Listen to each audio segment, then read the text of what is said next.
আচলতে কি হয় সময়ে সময়ে কিছুমান হিটলাৰৰ প্ৰচাৰ মন্ত্ৰী আছিল জোচেফ গোৱেলছ নাজিৰ বিৰুদ্ধে ঘৃণা সৃষ্টি কৰাৰ মূল মেকানিজম আছিল তেওঁ গোৱেলছৰ প্ৰচাৰ আমি যেটো কওঁ গতিকে আজিৰ দিনত কংগ্ৰেছ সম্পূৰ্ণৰূপে হতাশগ্ৰস্ত কংগ্ৰেছৰ কোনো সংগঠন নাই আপোনালোকে এবাৰ বহুতে কৈ আছে যে এবাৰ আপোনালোকে চাওক যেটো পঞ্চায়ত নিৰ্বাচন হৈছিল প্ৰথমবাৰৰ কাৰণে পঞ্চায়ত নিৰ্বাচনত কংগ্ৰেছে আপাৰ আসামত এজনো জিলা পৰিষদ জিকিবলৈ সক্ষম হোৱা নাই আমাৰ 60টা ৱাৰ্ডৰ ভিতৰত 60টা ৱাৰ্ডে ভাৰতীয় জনতা পাৰ্টি অসম গণ পৰিষদ কংগ্ৰেছৰ সংগঠন নাই কংগ্ৰেছৰ নেতৃত্ব নাই কংগ্ৰেছৰ এজেণ্ডা নাই গতিকে গোৱেলছৰ যেটো জোচেফ গোৱেলছৰ যেটো ঘৃণনীয় প্ৰচাৰ যেটো প্ৰপগাণ্ডা আৰু আমি জানো যে জৰ্জ সৰোজৰ নেতৃত্বত যেটো ডিপ ষ্টেট গেং এই ডিপ ষ্টেট গেংকৰ যেটো পুতলা ৰাহুল গান্ধীৰ নেতৃত্বত এটো এটা ফেক নেৰেটিভ সৃষ্টি কৰিছে পৱন খেৰা ডাঙৰীয়া এগৰাকী হতাশগ্ৰস্ত ব্যক্তি পৱন খেৰা ডাঙৰীয়া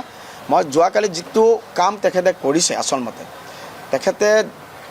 সম্পূৰ্ণৰূপে এআই প্ৰয়োগ কৰি পেলাই সম্পূৰ্ণৰূপে মিছা তথ্যৰ যোগান ধৰি পেলাই তেখেতে যিখিনি যোৱাকালি তথ্যক দিলে নিশ্চিতভাৱে এটা তেওঁ